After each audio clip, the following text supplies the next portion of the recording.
Assalamualaikum warahmatullahi wabarakatuh. Waalaikumsalam warahmatullahi wabarakatuh. Bismillahirrahmanirrahim. Alhamdulillahi rabbil alamin. Wassalatu wassalamu ala asyrafil anbiya'i wal mursalin. Sayyidina wa habibina wa maulana wa qurrati a'yunina Muhammadin wa ala alihi wa ashabihi wa man tabi'ahum bi ihsanin ila yaumiddin. Rabbi shrah li sadri wa yassir li amri wa hlul 'uqdatam min lisani yafqahu qawli. Rabbi zidna ilma warzuqna fahma, amin ya rabbal alamin. Amma ba'du, mari kita mulai ngaji dua kitab karya Al-Ghazali pada malam hari ini. Kita mulai dengan membacakan Al-Fatihah, kita hadiahkan kepada beliau, juga kepada para wali-wali yang menyebarkan Islam di tanah Jawa, para ulama-ulama kita, para guru-guru kita, orang-orang tua kita, dan juga teman-teman kita yang sudah mendahului kita semua. Lahum jami'an Al-Fatihah. A'udzubillahi minasyaitonirrajim. Bismillahirrahmanirrahim. Alhamdulillahi rabbil alamin arrahmanirrahim maliki yaumiddin.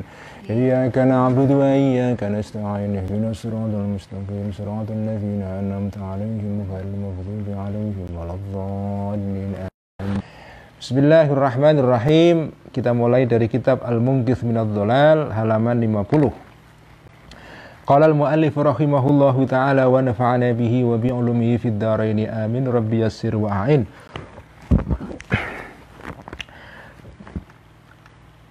Kalimat terakhir ya, di baris terakhir, fantaha bi tulut tashkiki ila an lam tasmah nafsi bi taslimi al-amani fil makhsusati aidan. Kita masih membaca bagaimana perjalanan Al-Ghazali mencari kepastian dan kebenaran. Setelah Al-Ghazali pada paragraf yang lalu bercerita bahwa dia setelah meneliti semua ilmu-ilmu yang dia miliki, hanya sedikit saja di antara ilmu-ilmu itu yang punya kepastian, yaitu ilmu yang disebut dengan ilmu al-jaliyat ya, ilmu-ilmu yang sudah pasti, sudah jelas, nggak mungkin diragukan, yaitu ilmu hissiyat, ilmu berdasarkan panca indera, ilmu yang diperoleh melalui mata, hidung, dan seterusnya, dan ilmu yang disebut dengan daruriyat, ilmu yang bersifat a priori ya, yang sudah diberikan oleh Allah di dalam pikiran kita tanpa kita harus belajar. Itu namanya daruriyat. Hanya itu saja. Jadi ilmu hissiyat, daruriyat itu yang memberikan kepastian. Selebihnya tidak sampai ke level yang yakiniyat, yang meyakinkan ya. Nah, ilmu yang ini pun itu masih diteliti lagi ya. Fantaha, maka kemudian sampailah bi denganku tulut tashkiki, panjangnya keraguan-raguan ya. Proses meragukan, skeptisisme, ila an lam tasmah ya. Sampai akhirnya tidak memberikan kemungkinan, tidak membolehkan nafsi, jiwaku, nafsuku, maksudnya pikiranku ya, bitaslimi al-amani, untuk menyerahkan rasa aman fil mahsusati, di dalam ilmu-ilmu yang bersumber dari panca indera juga ya. Bahkan perjalanan lebih jauh lagi ya, proses meragukan yang dimiliki Al-Ghazali itu, bahkan juga beliau merasa tidak aman juga dalam ilmu yang dianggap semula pasti itu, yaitu mahsusat atau hissiyat ya. Wa akhadha, dan mulai yattasi'u, meluas, asyakku, keraguan-raguan di dalam diri Al-Ghazali fiha, tentang al-mahsusat ini. Wa taqulu, dan mengatakan nafsi, jiwaku atau pikiranku, Al-Ghazali, apa katanya? Min aina thiqatu bil mahsusati wa aqwaha hasatul basari. Min aina, dari mana, athiqatu, rasa percaya, bil mahsusati, dengan ilmu-ilmu yang berasal dari indera atau panca indera, wa aqwaha, sementara paling kuat di antara ilmu mahsusat ini atau di antara panca indera, hasatul basari, adalah indera hasatul basari, indera mata, indera penglihatan ya. Coba kalau kita lihat dari 5 indera kita itu ya, mata, hidung, telinga, perabaan dan pencecapan melalui lidah ya. Itu kan 5 panca indera kita yang disebut dengan al-hawasul khams ya, 5 senses ya. Itu di antara 5 itu kalau kita lihat yang paling kuat memberikan kepastian kepada diri kita ya, itu adalah mata. Mata melihat sesuatu, kita tahu oh, itu ada barang itu misalnya. Itu yang paling kuat ya. Wahia dan hasatul basar ini ya, wahia dan hasatul basar, indera penglihatan, tanzuru melihat ila dzilli kepada bayangan, kepada bayangan apa? Ya, bayangan. Fatarahu, dzilli itu apa namanya? Shadow, apa shadow itu? Bayangan apa? Apa bahasa Jawanya itu? Dzilli itu bayangan itu bahasa Jawanya apa ya? Bisa lupa ya. Ayang-ayang, awak ayang-ayang apa? Ila dzilli kepada apa bayangan ya, bayangan. Fatara maka melihat hasatul basar ini kepada azil, kepada bayangan ini wakifan, berhenti ya. Ghaira mutaharrikin, tidak bergerak. Kalau kamu lihat bayangan itu ya, ada barang kemudian di bawah terik matahari ada bayangannya. Bayangan itu kalau kita lihat bayangan gedung misalnya, itu kan kelihatannya diam, tidak bergerak sama sekali. Menurut informasi yang kita peroleh dari mata kita melihat bayangan itu diam. Wa tahkumu, dan menghukumi, menilai ya, hasatul basar ini binafi al-harakati, dengan tidak adanya gerak. Tetapi apakah betul informasi yang diberikan oleh mata kita itu bahwa objek yang ada bayangannya nggak bergerak? Ternyata enggak. Tsumma bitajribati, kemudian melalui pengalaman wal musyahadati dan observasi, penglihatan ya, ba'da sa'atin, setelah sekian jam, ta'rifu, mengerti engkau, annahu, sesungguhnya azzil, bayangan tadi itu mutaharrikun, bergerak. Kelihatannya memang tidak bergerak, tapi padahal bergerak itu. Wa annahu, dan sesungguhnya azzil ya, bayangan tadi itu lam yataharrak, tidak bergerak, daf'atan, secara serentak, baghtatan, dengan mendadak. Memang tidak bergerak secara mendadak seperti gerakan mobil yang bisa kita lihat kan. Tetapi sesungguhnya bayangan itu bergerak karena dia kan merefleksikan geraknya matahari. Memang matahari karena jauh sekali dari bumi, gerakannya tidak kelihatan, tapi bergerak pada dasarnya. Jadi geraknya tidak daf'atan, tidak sekaligus, bal ala tadriji, melainkan secara gradual, secara bertahap. Zarratan, seatom, sebiji jagung, maksudnya secara secara step demi step, langkah demi langkah yang kecil sekali ya. Jadi pergerakan bayangan itu memang seperti atom, seperti objek yang kecil sekali, tidak kelihatan gerakannya itu. Mata kita melihat tidak bergerak, tapi padahal bergerak. Artinya apa? Artinya informasi yang dikirim oleh mata kita, yang merupakan indera terkuat itu, ternyata juga bisa menipu gitu loh. Artinya apa? Hissiyat pun tidak bisa menjadi sumber pengetahuan yang kokoh. Padahal tadi semula dianggap oleh Al-Ghazali ilmu yang berdasarkan hissiyat, panca indera itu paling bisa dipercaya. Ternyata enggak. Ada bukti lain, observasi menunjukkan enggak begitu. Hatta lam yakun, sehingga tidak ada lahu bagi bayangan tadi azil halatu wukufin, keadaan berhenti. Bayangan tidak pernah berhenti. Ya sampai dia hilang ya. Dia selalu bergerak karena mengikuti gerakan matahari. Itu satu contoh ya. Contoh yang lain, watan duru, dan melihat ya, hasatul basar, indera penglihatan tadi itu, ilal kaukabi, kepada planet, kepada bintang di langit ya. Kepada planet ya. Fatara, maka melihat, seperti rembulan misalnya ya.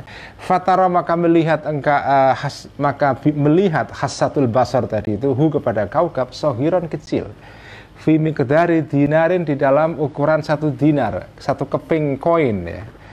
Tsummal adillatu, kemudian dalil-dalil, bukti-bukti, evidence ya, al-handasiyah itu yang bersifat handasiyah, bersifat astronomi ya.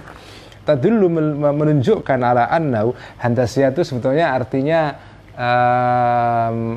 teknik, tapi di sini mungkin ya artinya bukti-bukti astronomi ya. Tadullu menunjukkan bukti-bukti tadi itu ala annau, sesungguhnya kaukab akbaru lebih besar minal ardi ya, daripada bumi. Misalnya matahari ya, dari bumi kelihatan kecil, atau planet atau bintang yang lain ya di atas langit di sana, di luar angkasa ya, kelihatannya kecil seperti koin dibandingkan dengan bumi, padahal besarnya lebih besar daripada bumi, fil miqdari, di dalam ukurannya. Itu menunjukkan bahwa mata itu tidak bisa dipercaya dalam beberapa kasus ya. Artinya ke tingkat keterpercayaannya khissiyat ya, itu tidak sekokoh seperti yang kita bayangkan sebetulnya. Hadza, inilah, wa amsaluhu, dan sejenisnya, sejenis hadza ini, minal mahsusati, berupa barang-barang yang di indera ya, ilmu-ilmu atau informasi yang berdasarkan indera. Yahkumu, menghakimi, memutuskan, fiha, di dalam mahsusat, hakimul khissi, hakim atau hakim berupa indera, bi ahkamihi, dengan hukum-hukumnya hakimul khissi. Jadi indera itu ya, kalau diandaikan seorang hakim, dia memutuskan, hakim indera ini, bahwa ilmuku ini bisa dipastikan. Ternyata enggak, wa yukadzibu, dan menganggap bohong ya, membohongkan atau menganggap bohong kepada hakimul khis, hakimul akli, hakim berupa akal. Padahal akal, hakim akal mengatakan nggak benar. Falak atau bintang di langit yang kelihatan kecil itu di dalam pandangan mata kita ternyata tidak kecil.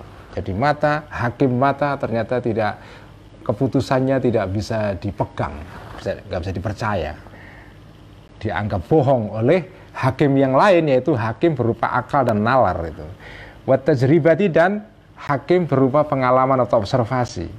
Takdziban, secara kebohongan, la sabila, yang takdziban secara membohongkan ya. Jadi itu kan dianggap bohong.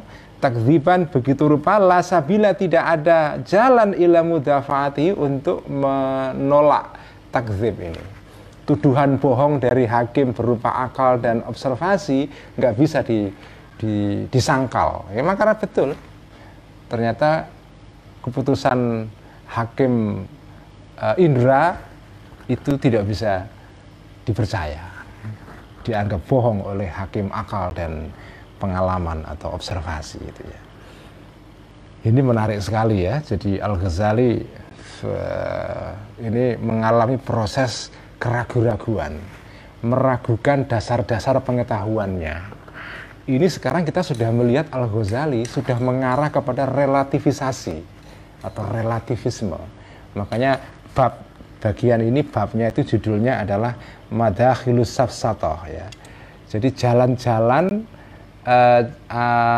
cara atau jalan dari mana muncul keraguan-raguan di dalam pengetahuan yang kita miliki, itu namanya as-safsatah ya. Al-Ghazali mulai mengalami keraguan-raguan di dalam dasar-dasar ilmunya. Nah, bagi orang yang alim ya, orang yang punya ilmu, itu kalau merasakan keraguan-raguan seperti ini fatal sekali. Kalau kita nggak percaya lagi ilmu yang kita miliki, terus gimana? Padahal modal kamu sebagai orang alim kan hanya ilmu. Terus ilmunya nggak bisa dipercaya, itu kan. Jadi makanya pengalaman Al-Ghazali ini pengalaman yang paralyzing, melumpuhkan mentalnya. Nanti diceritakan pada satu titik Al-Ghazali itu nggak bisa ngomong, nggak bisa bicara, nggak bisa ngapa-ngapain, karena kayak gelongop, kalau bahasa Jawa kayak orang mengalami pengalaman yang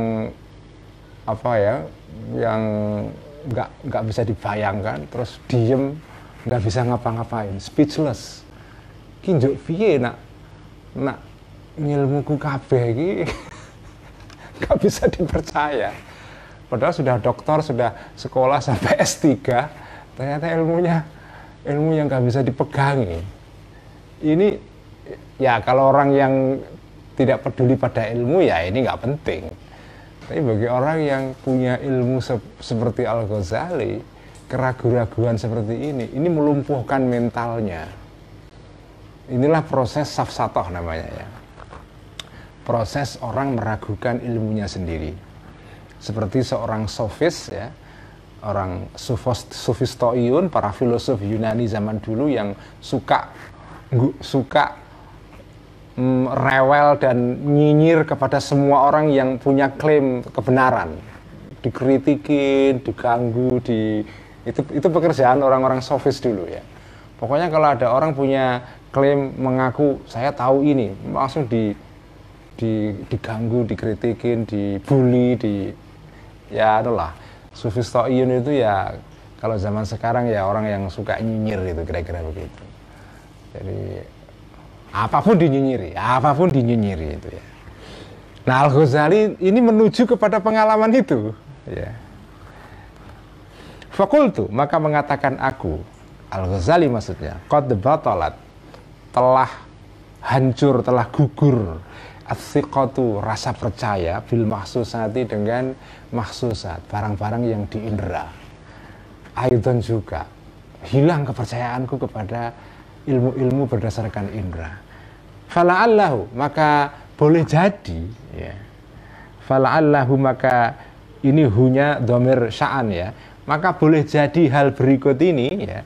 La thiqata, tidak ada kepercayaan illa fil aqliyati, kecuali dengan ilmu-ilmu yang berdasarkan penalaran, ilmu yang bersifat a priori ya. Ilmu yang ada di pikiran kita sejak kita lahir ya. Meskipun baru muncul setelah kita dewasa ya, misalnya pengertian bahwa satu itu lebih kecil daripada dua, itu kan otomatis ya, nggak perlu belajar. Orang dengan akal sehatnya, dengan common sense-nya ya, dengan al-hissul mushtarak ya, common sense, itu tahu satu ya lebih kecil daripada dua lebih kecil daripada tiga, dan seterusnya. Bahwa hari ini itu ya setelah hari kemarin, ya semua orang tahu, nggak perlu diajari itu namanya al-aqliyat ya, ilmu-ilmu yang bersifat a priori. Jadi Al-Ghazali kemudian, wah kalau gitu tinggal satu nih yang bisa dipercaya, hanya ilmu aqliyat ya. Allati hiya, yang ilmu aqliyat ini minal awaliyati, termasuk ilmu-ilmu yang bersifat awal, fondasi ya. Ilmu-ilmu yang aksiomatik, itu namanya awaliyat ya. Aksioma itu kaidah dasar. Kamu nggak bisa berpikir kalau nggak pakai kaidah itu namanya awaliyat. Ilmu-ilmu yang aksiomatik. Jangan-jangan tinggal ilmu ini yang bisa dipercaya. Yang hissiyat sudah gugur, sudah tereliminasi ya. Apa contohnya al-aqliyat? Kaqaulina, seperti ucapan kita, al-asyratu 10 aktsaru, lebih besar minal thalathati, dari 3. 10 lebih gede daripada 3. Ya semua orang tahu. Wan nafyu, dan negasi ya, menegasikan, menyangkal. Wal itsbatu, dan konfirmasi. Jadi positif dan negatif itu la yastami'ani, tidak bisa bersatu fisyai'il wahidi, dalam satu hal. Nggak mungkin sesuatu itu negatif positif sekaligus ya. Kalau nggak positif ya negatif ya. Itu yang disebut dengan hukum tidak the principle of non contradiction ya, PNC. Jadi salah satu dasar orang bernalar itu adalah prinsip tidak adanya kontradiksi ya. Maksudnya apa? Itu salah satu dasar kita berpikir ya, bahwa apapun itu tidak boleh mengandung kontradiksi dalam hal ya. Misalnya ya tadi ini, negatif positif nggak bisa bersatu. Atau misalnya hari ini ya hari ini, nggak bisa hari ini dan hari kemarin bersatu tuh nggak bisa. Ya hari ini atau kemarin atau besok, nggak bisa hari ini dan hari besok dan hari kemarin jadi satu, itu nggak bisa. Atau misalnya baju warna hitam. Kalau baju sudah berwarna hitam, dia nggak bisa ditempeli warna yang lain dalam satu waktu loh ya. Dia bisa berwarna berbeda-beda, tapi waktunya sekuensial, berurutan. Sekarang di warnanya hitam, kemudian besok di winter jadi warna kuning, hijau. Tapi itu berurutan, tidak satu sekaligus ya. Jadi baju itu hanya bisa mendapatkan satu warna dalam satu waktu di tempat yang sama. Itu namanya prinsip bernalar yang disebut dengan principle of non-contradiction ya. Jadi mabda'u adamit tanakut. Itu sudah dalam pikiran kita udah. Ya. Misalnya lagi kalau si A itu anaknya si B, ya sudah nggak bisa, dia anaknya C nggak bisa. Ya. Tidak bisa dua hal itu berkumpul jadi satu, itu nggak bisa ya. Dalam sekali waktu ya. Itu namanya akliyat ya. Fi halatin dalam satu keadaan, dalam satu waktu, wahidatin yang satu ya. Wasyai'ul wahidu, dan sesuatu al-wahidu yang satu, layakunu tidak bisa hadisan bersifat hadis baru, qadiman bersifat qadim kuno. Jadi ini istilah di dalam ilmu kalam atau teologi Islam ya. Hadis itu artinya barang yang diciptakan dalam waktu. Ada permulaan, ada akhirnya. Alam raya ini semua itu hadis. Anyar, maksudnya anyar itu adalah dia tercipta di dalam waktu. Karena waktu punya permulaan, punya akhir, jadi ya setiap barang yang hadis itu punya permulaan dan punya akhir ya. Itu yang disebut dengan temporal creation, jadi penciptaan dalam waktu. Semua makhluk begitu. Nah, nggak bisa makhluk itu ya hadis ya qadim. Qadim itu adalah sifatnya Allah. Allah itu tidak diciptakan muncul dalam waktu tertentu terus nanti kemudian mati. Enggak. Tuhan itu bersifat qadim, artinya tidak punya permulaan dalam penciptaannya. Jadi abadi ke masa lampau. Allah juga abadi ke masa depan. Masa depan itu dalam abadi ke masa depan itu artinya sampai kapanpun ya akan ada terus. Itu namanya sifat baqa ya. Jadi Allah itu kan sifatnya wujud, qidam, baqa. Ya. Wujud, qidam, baqa. Qidam itu artinya abadi ke masa lampau. Jadi Allah itu ya ada sejak dulu, nggak ada awalnya. Baqa artinya ada terus sampai kapanpun. Abadi ke masa depan, abadi ke masa lampau. Abadi ke masa lampau itu namanya qadim. Lawannya qadim adalah hadis ya.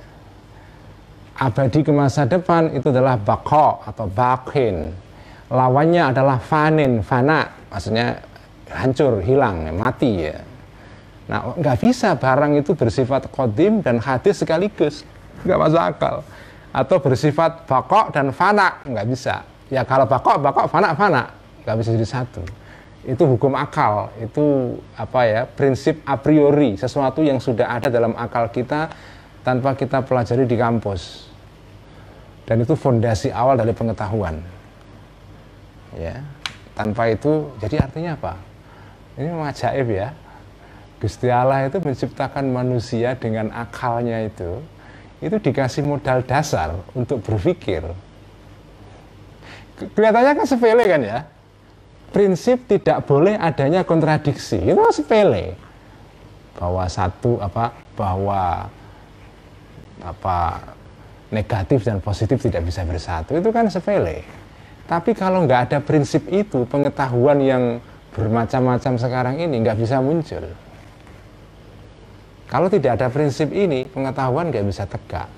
Jadi manusia itu ketika lahir itu diberikan modal pengetahuan oleh Allah berupa prinsip-prinsip dasar yang disebut dengan al-aqliyat. Prinsip-prinsip a priori.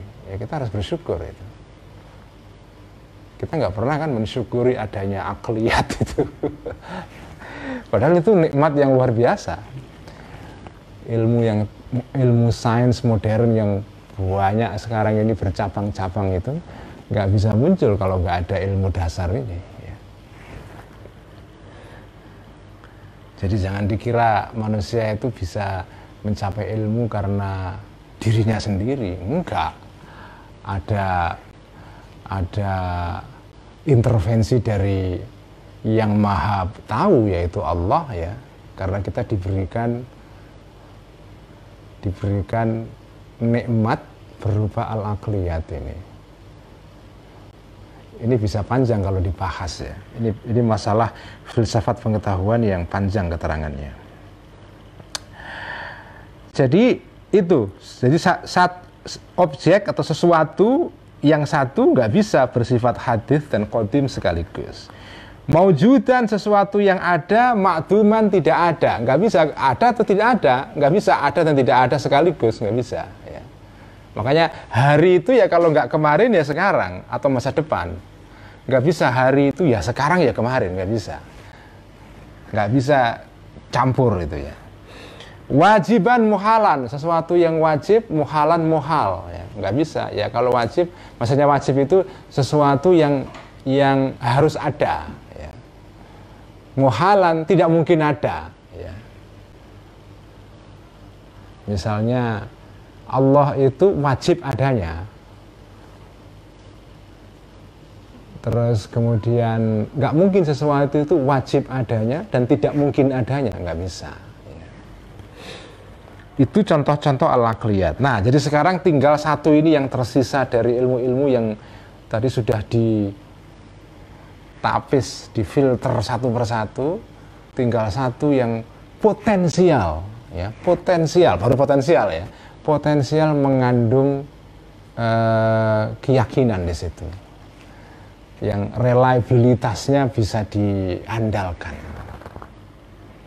Nah, ketika sampai di sini pun Al-Ghazali mengalami keraguan-raguan juga. Apa itu keraguan-raguannya ini? Faqalat, maka berkata, al-mahsusatu, ilmu-ilmu yang bersifat mahsusat ya, yang diindera.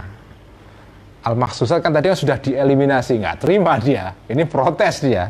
Ini dia protes karena yang tersisa tinggal al-aqliyat, mahsusat protes. Protesnya bagaimana? Bima ta'manu antakuna thiqatuka bil aqliyati. Bima, dengan cara apa? Ta'manu, merasa aman engkau wahai Al-Ghazali, antakuna ada thiqatuka, rasa percayamu bil aqliyati, kepada ilmu-ilmu yang bersifat a priori atau yang bersifat doruriyat itu ya. Kathiqatika, seperti rasa percaya kamu bil mahsusati, dengan hal-hal yang bersifat diindera. Bagaimana kau merasa aman? Apa jaminannya kamu percaya bahwa ilmu-ilmu akliyat itu bisa dipegang? Ya. Apa jaminannya? Apa jaminannya bahwa rasa percayamu kepada akliyat itu kualitasnya tidak sama dengan rasa percayamu kepada ilmu hissiyat sebelumnya? Sebelumnya kamu kan merasa percaya kepada hissiyat, ternyata ada keraguan-raguan, dan ternyata keraguan-raguan itu langsung menggugurkan rasa kepercayaanmu. Nah, sekarang apa jaminannya kalau rasa percaya kamu kepada akliyat itu tidak sama dengan yang sebelumnya? Jangan-jangan sama juga ya. Wakut kunta, dan jumlah haliyah ini ya, dalam keadaan ada engkau wathiqon, merasa percaya, bi, dengan ku, maksudnya ku mahsusat ya. Faja'a, maka datang hakimul akli, hakim berupa akal, fakadzdzaba, maka menganggap bohong hakim akal ini kepadaku. Semula kan kamu percaya kepada saya, gara-gara akal mengatakan tadi itu, meragukan ilmuku, kamu kemudian menganggap aku bohong ya. Walaulah hakimul akli, dan jika tidak ada hakim berupa akal, seandainya nggak ada akal yang memberitahu kamu, lakunta, maka ada engkau tastamiru, terus menerus engkau ala tasdiki, untuk menganggap benar aku. Coba kalau nggak ada akal, mungkin engkau akan terus percaya kepada aku. Jangan-jangan kalau ada hakim yang lain yang menganggap bohong hakim akal, kamu juga akan bersikap sama. Jadi apa jaminan kepastiannya?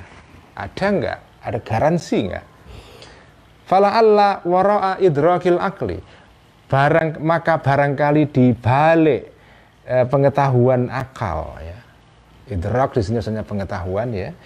Fala'alla wara'a idrakil akli. Barangkali di balik pengetahuan akal, hakiman ada hakim akhara yang lain.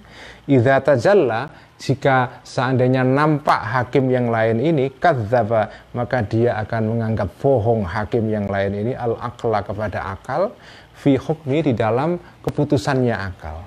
Kama tajalla, sebagaimana nampak hakimul akli hakim berupa akal, fakadzdzaba maka menganggap bohong hakimul akli ini al-hissa terhadap indra fi hukmi di dalam keputusannya his indra ini. Wa adamu tajalli dzalikal idraki, dan tidak nampaknya atau absennya pengetahuan tadi itu, maksudnya pengetahuan yang di luar akal yang bisa menjadi hakim atas akal. Sekarang memang belum ada, tapi tidak adanya pengetahuan yang lain ini tidak berarti laya dulu, tidak menunjukkan ada mutajalli dzalikal idrak ala istihalati, atas kemustahilannya idrak ini. Tidak adanya bukti bukan berarti tidak adanya barang itu, ya kan?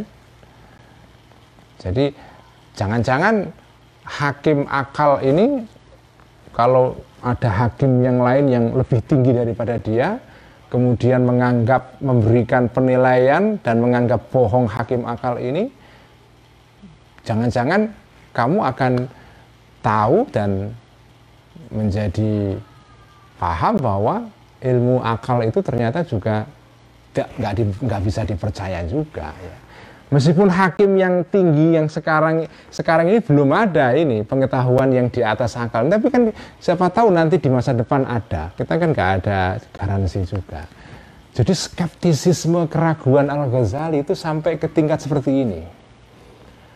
Bahkan ilmu-ilmu yang bersifat akliyat pun itu beliau tidak percaya penuh. Jangan-jangan ada ilmu lain di atas ilmu akliyat yang akan menghakimi ilmu akliyat dan menganggap ilmu akliyat itu bohong juga. Sebagaimana ilmu akliyat sebelumnya menganggap bohong ilmu hissiyat, ya kan? Apa jaminannya kalau tidak ada ilmu yang lebih tinggi daripada ilmu akliyat, gitu ya? Nah, kalau sudah sampai di sini udah habis, nggak tersisa. Hissiyat sudah gugur, akliyat sudah diragukan, tinggal apa sekarang? Nggak ada lagi kan? Jadi makanya Al-Ghazali pada titik ini lumpuh beliau. Ini yang disebut dengan krisis spiritualnya Al-Ghazali, krisis spiritual dan intelektual di sini. Ini puncaknya. Ini beliau alami waktu masih di Baghdad, sebelum beliau pergi berkelana dan menjadi seorang menjadi seorang yang bermeditasi, menyendiri, melakukan uzlah. Jadi ini triggernya, pemicunya adalah kelumpuhan spiritual dan intelektual. Ya, Anda nggak bisa merasakan bagaimana melumpuhkan hanya hal ini kalau Anda tidak mengalami hal yang dialami Al-Ghazali ini. Kalau kamu bukan seorang yang memang cinta ilmu, punya ilmu yang semula kokoh, tiba-tiba kok diragukan, wah habis sudah, habis. Jadi ini, pada titik ini fatawaqqafatin nafsu, maka berhentilah an-nafsu, nafsu, jiwaku, jiwanya Al-Ghazali, maksudnya akalnya, nalarnya. An-nafsu di sini mungkin bisa kita maknai sebagai nalar, ya. Nalarnya sudah berhenti sekarang. Fi jawabi dzalika, di dalam menjawab pertanyaan-pertanyaan tadi itu, qalilan, sesaat. Wa ayyadat, dan menguatkan an-nafsu ini iskalaha, kepada keraguan-raguannya nafsu ini atau kemuskilannya an-nafsu bil manami, dengan analogi berupa mimpi. Jadi nalar saya kemudian menguatkan keraguan-raguan ini dengan memberikan contoh berupa pengalaman mimpi. Coba lihat mimpi itu. Waqalat, dan berkata nafsu ini, ama taraka, tidakkah engkau melihat engkau, maksudnya coba lihat, maksudnya lihat dirimu sendiri, itu maksudnya ama taraka ya. Ta'atak itu menekatkan engkau, meyakini engkau finnaumi ketika tidur, umuran beberapa pengalaman. Waktu kamu mimpi, itu kan ketika kamu melihat sesuatu dalam mimpi itu real sekali. Ya kan, real sekali. Real banget itu. Wa tatakhayyalu, dan menggambarkan engkau, memfantasikan engkau ya. Ahwalan, beberapa keadaan-keadaan.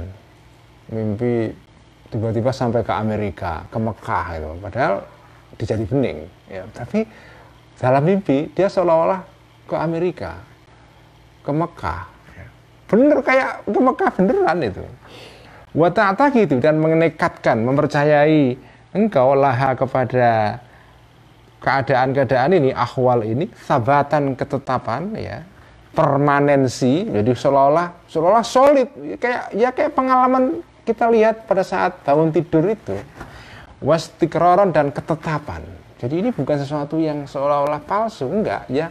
Pada saat mimpi kita meyakini itu pengalaman yang kokoh, yang solid, seperti solidnya sesuatu yang kita lihat dengan mata kita sendiri pada saat kita tidak tidur. Wala tasyukku, dan tidak ragu engkau fitil kal halati, di dalam keadaan mimpi itu, fiha, mengenai ahwal tadi itu. Tiba-tiba itu, kemudian bangun tidur engkau, fata'lamu, maka sadar engkau, annahu, sungguhnya hal berikut ini ya, dhamir sya'an, lam yakun, tidak ada, li jami'i mutakhayyalatika, bagi semua fantasi-fantasi dalam tidur kamu tadi itu, wa mu'taqadatika, dan kepercayaan-kepercayaan kamu ini, aslun, dasar, wa ta'ilun, dan manfaat. Ternyata itu mimpi nggak ada dasarnya, begitu bangun itu hilang semua. Nah ini untuk memperkuat keraguan tadi itu. Apa yang menjamin bahwa ilmu-ilmu akliyat yang seolah-olah mantap dan solid itu apa jaminannya itu tidak sama dengan mimpi? Artinya begitu kamu misalnya mengalami hal yang lain, ilmu akliyat ini statusnya kayak mimpi, begitu kamu bangun masuk ke alam yang lain itu hancur semua, itu ilmu akliyat itu. Apa jaminannya bahwa ilmu-ilmu akliyat, bahwa ilmu satu lebih besar, lebih kecil daripada dua, itu bukan hanya mimpi saja. Sebagaimana mimpi yang seolah-olah juga real, begitu bangun hilang semua. Ini dasar sekali ini ya. Ini titik paling ekstrim dari skeptisismenya Al-Ghazali.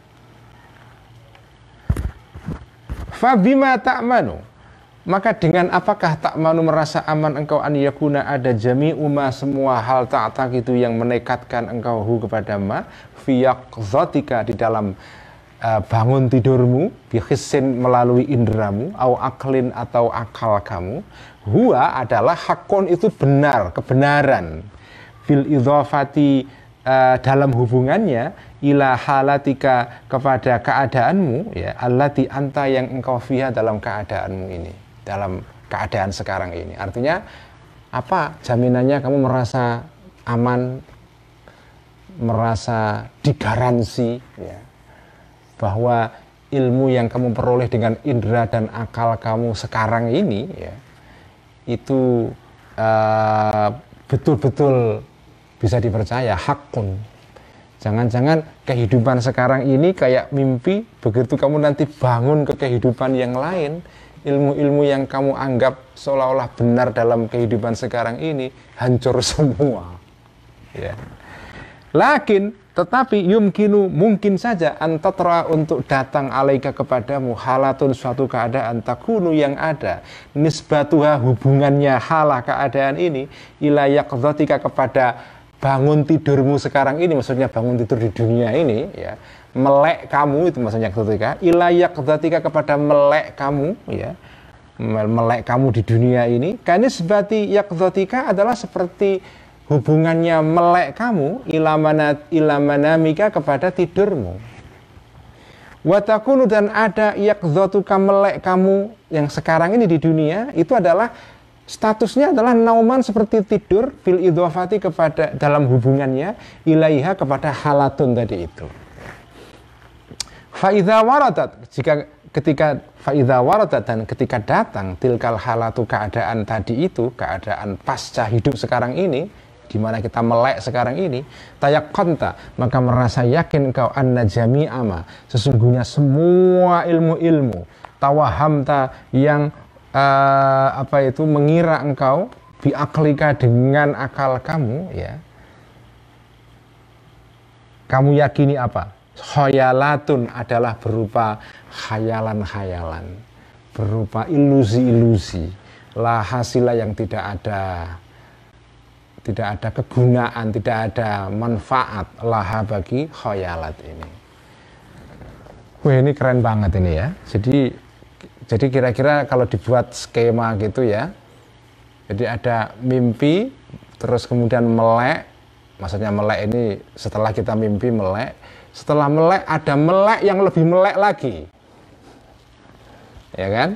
Maksudnya melek yang kedua ini ya melek nanti setelah kita mati masuk ke alam lain yang itu melek yang sesungguhnya. Sekarang jadi melek yang sekarang ini kalau dibandingkan terhadap melek yang nanti itu, ini kayak mimpi juga. Sebagaimana mimpi ini dianggap mimpi dalam kaitannya dengan melek yang sekarang ini ya. Jadi ada mimpi, ada tidur, terus bangun tidur, terus ada bangun tidur yang lebih hakiki setelah ini ya. Nah, waktu kamu mimpi ini, tidur di dunia ini, kita kan tidur setiap hari ya. Tidur di dunia itu kan bisa menimbulkan mimpi. Pada saat kita tidur ada mimpi, itu merasa bahwa yang kita lihat dalam mimpi itu seolah-olah real, nyata betul.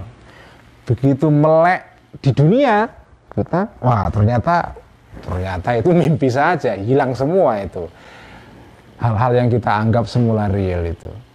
Nah, begitu kita melek, kita masuk ke pengalaman yang berikutnya kan, ada namanya akliyah dan hissiyat.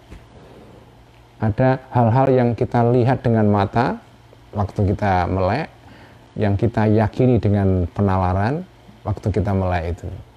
Wah, kita yakin betul, tapi apa jaminannya itu betul kalau seandainya nanti kita melek ke setelah ini, melek di kehidupan berikutnya, yang melek yang sesungguhnya itu. Apa jaminannya bahwa informasi dan ilmu yang kita peroleh pada saat melek yang pertama ini itu bukan sesuatu yang bersifat mimpi saja. Pada saat kita melek di melek yang kedua di dunia setelah dunia yang sekarang, di kehidupan kelak itu. Nggak ada jaminannya. Nggak ada jaminannya. Ya tentu saja ini bagi orang yang percaya kepada kehidupan setelah mati ya. Kalau orang yang tidak percaya ya lain lagi urusannya. Tapi kan kita sebagai orang beriman percaya bahwa kehidupan fisik kita sekarang ini bukan satu-satunya. Ada kehidupan lain ya, yang lebih real daripada yang sekarang ini. Nanti akan diterangkan ini, yaitu wala'alla tilkal halata, dan jangan-jangan keadaan itu, yaitu keadaan kita melek kedua setelah mati itu adalah pengalaman yadda'i, yang mengklaim, yang mengaku kepada hala ini as-sufiyah, itu orang-orang sufi. Para sufi-sufi itu mereka mengklaim punya pengalaman yang supra rasional, ya kan? Yang di atas ilmu-ilmu yang rasional ini. Mereka punya ilmu yang lain. Jangan-jangan yang dipunyai para sufi itulah ilmu yang di atas akal ini. Dimana bagi sufi-sufi itu ilmu-ilmu yang menggunakan rasio ini itu kayak mimpi saja sebetulnya, ya kan? Anna, sesungguhnya halah ini tadi, halatum adalah halnya atau keadaannya para sufi. Idhiyas umuna, karena mengklaim ya, mendakwa atau mengklaim, mengaku orang-orang sufi ini, anda sesungguhnya para sufi yusyahiduna, menyaksikan fi ahwali, di dalam ahwalnya, dalam pengalaman-pengalaman rohaninya para sufi ya, allati lahum, yang bagi mereka ini Idza ghasu, ketika mereka masuk dalam, ketika mereka menelusuri sampai ke dalamnya fi anfusim, di dalam diri mereka, wa ghabu dan gaib dan hilang mereka an hawasim, dari indera-indera mereka, mengalami pelemahan fana ya, mengalami trans ya, mengalami ekstasi ya. Mereka ini melihat apa?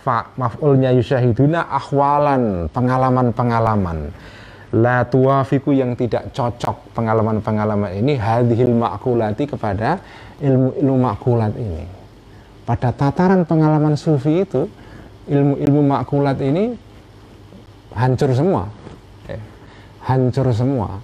Itu yang disebut dengan, dalam pengalaman Ibnu Arabi itu, semua hal-hal yang kontradiksi ya, itu kalau di level pengalamannya para sufi itu hilang semua. Apa yang disebut dengan oposisi biner ya, atas bawah, depan belakang, kiri kanan, awal dan akhir, laki perempuan, zahir batin, itu kan seolah-olah beroposisi. Dua hal yang saling beroposisi, itu namanya oposisi biner. Seolah-olah hal-hal ini beroposisi menurut aturan akal, tapi begitu sampai ke pengalamannya para sufi, hal-hal yang seolah-olah berkontradiksi ini itu hilang semua dan bisa bersatu. Itu terjadi pada pengalamannya para sufi. Para sufi-sufi itu mengalami pengalaman yang menghancurkan seluruh hukum-hukum akal ya.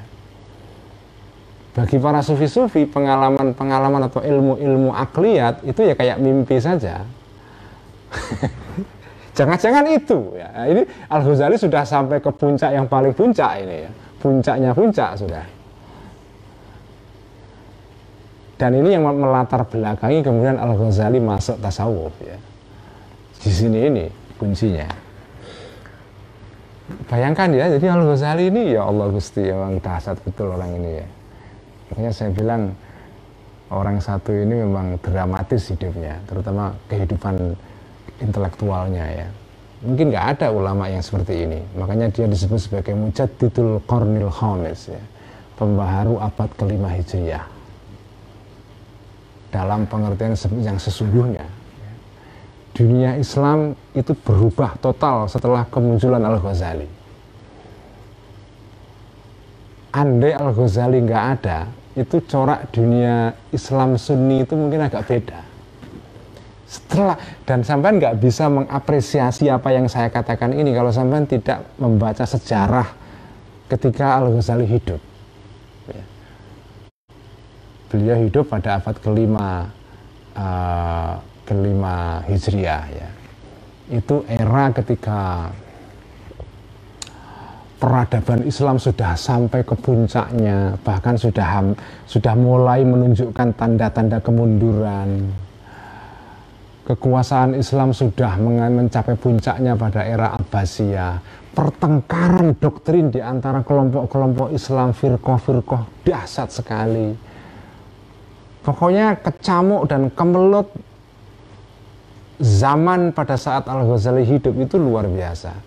Jadi Al-Ghazali itu hidup pada zaman ketika dunia Islam mengalami kemelut, tapi juga mengalami puncak peradabannya. Ilmu-ilmu Islam itu mencapai kematangan yang paling tinggi pada saat Al-Ghazali hidup. Ilmu fikih sudah sampai ke kematangan yang luar biasa. Fikih Syafi'i sudah melahirkan orang sebesar namanya Imam Haramain, yaitu gurunya Al-Ghazali, yang merumuskan seluruh madhab Syafi'i dalam satu kitab yang merupakan kitab babon di dalam madhab Syafi'i, yaitu kitab namanya Nihayatul Matlab fi Dirayatil Madhab. Ilmu nahwu sudah sampai ke puncaknya, ilmu falsafah sudah sampai ke puncaknya, ada Ibnu Sina. Ilmu kalam sudah sampai ke puncaknya, ada Asy'ariyah, Maturidiyah, ada Mu'tazilah dan seterusnya. Jadi Islam sebagai peradaban, sebagai sistem politik, sebagai sistem sosial, sebagai apa-apa semuanya itu sudah sampai ke tingkat kematangan, tingkat maturity ya. Tapi juga menunjukkan gelagat tanda-tanda mulai mundur. Al-Ghazali lahir di situ. Dan Al-Ghazali itu seperti cerita beliau sendiri. Al-Ghazali itu seperti orang yang meminum seluruh air lautan pada saat dia hidup itu. Jadi kayak seluruh pengetahuan ketika zaman itu dilalap dia semua. Jadi dia seperti orang yang minum seluruh samudra. Kemudian setelah itu air ini dicerna dalam dirinya, dimuntahkan kembali, dibuat produk yang baru, dan itulah Ihya Ulumuddin. Jadi Ihya Ulumuddin itu adalah hasil dari Al-Ghazali mencerna seluruh peradaban, ilmu, dan mazhab-mazhab pemikiran, mazhab-mazhab teologi dan seluruhnya pada saat dia hidup itu maka saya katakan Al-Ghazali ini adalah mujaddid dalam pengertian yang sesungguhnya. Mungkin kalau nggak ada Al-Ghazali, dunia Islam akan warnanya lain ya. Mungkin akan lain ya. Jadi beliau ini betul-betul mengubah corak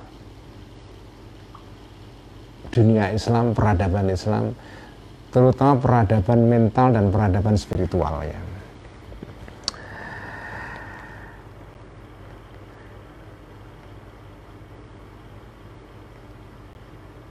Fala'allal hayata, maka jangan-jangan hidup ad-dunia yang dekat dengan kita sekarang ini, hidup di dunia ini, naumun adalah mati bil idhofati, naumun adalah tidur bil idhofati dalam hubungannya ilal akhirati kepada kehidupan nanti. Kehidupan dunia ini kalau dibanding dengan kehidupan kelak itu kayak mimpi saja sebetulnya. Fa idza mata, maka ketika mati ya seseorang, zaharat akan kelihatan. Oh, saya melompat satu ya. Wala'alla tilkal halata, dan jangan-jangan keadaan tadi itu hiya adalah al-mautu, mati. Jangan-jangan keadaan yang mengubah menjadi titik balik antara pembatas antara mimpi dan bangun itu adalah al-mautu, kematian. Idqala, karena pernah bersabda Rasulullah sallallahu alaihi wasallam, an-nasu niyamun. Ini hadis keren banget ya. An-nasu, orang-orang, manusia, niyamun itu adalah orang-orang tidur. Kamu sekarang itu mengira bangun, padahal tidur sebetulnya. Fa'idha matu, maka ketika mati orang-orang ini, intabahu, meleklah orang-orang ini. Keren sekali kan? Orang-orang sekarang ini mengira melek, padahal tidur. Begitu nanti mati, dia baru tahu sesungguhnya melek itu nanti ya setelah kamu mati itu baru melek itu. Ini hadis yang membuat seorang ahli Islam perempuan dari Jerman namanya Annemarie Schimmel begitu membaca hadis ini terbengong-bengong. Ini hadis yang mengagumkan buat dia sampai dia berwasiat nanti kalau meninggal di dalam nisannya ditulis hadis ini. Dan itulah yang terjadi. Kalau sampean pernah ziarah ke kuburannya Annemarie Schimmel di Jerman ya, itu di kuburannya ini ada, di nisannya ada tulisan ini, an-nasu niyamun fa idza matu intabahu.